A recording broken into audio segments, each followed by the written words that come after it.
Ashama harka fuunee maatii kaasuu shoo akkam jirtanii fayyuma keessanii nuti nagaadhaa galannee waaqafaa ta'u nageenya bakka keenya bakka jirtanitti isin akka qabu jechuu jaalannaa.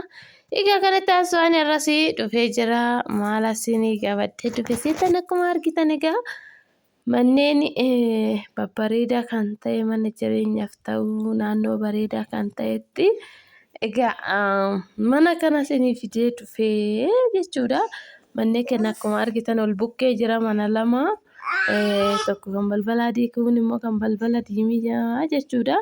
Egaa kuniin iddoon isaanii iddoo baay'ee bareedaa ganda tokko keessa akkuma beekamu yeroo baay'ee ganda tokko keessa mana fida. Egaa waldaan baay'ee mootummaan ganda tokko keessatti kenna baay'een isaanii achitti ijaarratu kanaaf isiniin jira ganda tokko lafatu jira jechuudha. Kanaaf mootummaan achitti kenne amma manneen kun manneen waldaa qabeessa seera qabeessa mana waldaa irratti ijaarame kan seera qabu jechuudha. Mana tokko miti mana abbaa lamaati akkuma argitanii Adaama qorqoorroodha kan garasiisun immoo maalii qorqoorroo jedhanii innis baay'ee bareeda jechuudha. Egaa manneen kana lachuu maatiin keessa jira itti galanii jiru keessa isaa lafti isaatiillee saraamikiidha keessa isaatiillee akkasuma makiinas bitattanii wanna barbaadda seessisuu hin dandeessu keessa isaatiillee lachuuyyuu jechuudha sanis kanas innaa baay'ee tokko bareedaadha. Kanaaf maatii keessa jira waan hundi isaantu xumuramee jira siniin jira.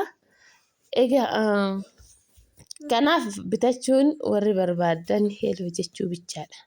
Kan lamaan keessa kanas ta'ee sanis ta'ee bitachuu warri barbaadan kam akka fe'a qabdan nutti himtanii yoo barbaadan maatii keessan biyya keessaa argattanii maatiin keessa isinii ilaalee isinii hoo jaalatanii isin immoo bitattanii jechuudha. Nuti ilaalle nuti jaalannee fi miti maatii keessan kan sirriitti amantan nama nuuf ta'a jettan nama tokko waan hin taanetti illee isin gatuu danda'a maatuma ta'ee jechuudha. Innaan namni hundi nama jechuudha maatii ta'ee amma kan rakkoo iddoo qilee makiinaan seenne iddoo bajaajiin seenne gaarumti kan seenne kan isin bitu jira. Lafa baay'ee manneen baay'ee argine akkasitti lafti amma baay'ee bitattaniitu iddoo makiinaa isin seenne kan jiru amma baay'eetu jira. Waan akkasiisan osoo hin taane bakka erga bitachuun keessan hin oolle erga dafqa keessan itti gabbaasuun keessan hin oolle iddoo gaarii bitadhaa isiniin jira. Ani immoo akka kootitti yeroo kana lafti baay'een keessan lafa naanneessitu lafti amma baay'ee tokko waddadi caraqaanuu dhugaa isiniin jira 1700 seenee jira jechuudha bakka gaariin caraqaan. Innaa kanarra immoo osoo mana bitattanii walitti qabattanii mana keessattuyyuu waan hunda bitattanii isa wayya. Amma lafa tokko caraqaa biyaansi nan bitoo jedhan 600 gadi hin bitamu. Saniin bitamee meeqaan irratti ijaarama. Amma waan hundumtuu waddalee jira sibirtoon shawaan bakka innaa mukaanis hin ijaarame jedhamuunis waddade sanuu mukarra bolokkeettumaan osoo ijaarame wayyaa bolokkeetti haa ta'u. Innaa kanaafiyyuu warroonni bitachuu barbaadan heeloo jechuu bichaas hin barbaachisa. Amma kuni warra xumurame waagaan isaatis immoo akkasuma akkuma manni bareedu waagaan illee bareeda himatanii innaa kanaafi baay'een keessan waagaa nutti himii jettanii yeroo baay'ee waagaa kan nutti himanii fi kan isinitti himatan garaagara. Nuti viidiyoo waan ta'eef viidiyoo qofa waraabna. Warri immoo bittuun yoo ufte waagaa nu nama miliyoona 5 osoo jira amma mana kan miliyoona 4 tuqaa wayii minaamina jedhani amma nu biratti yoo isin ufta 3 gurguramuu danda'a. Innaa nu amma sobanii viidiyoo waraabbatanii minaamina jechuu danda'ani. Innaa kanaaf waagaa akkaf godhanii nutti himuu jechuudha. Innaa isin immoo bittuu nootti dhiyaatte akkasuma waan biyyaatiin ni bitama. Waanuma biyyaati jechuudha.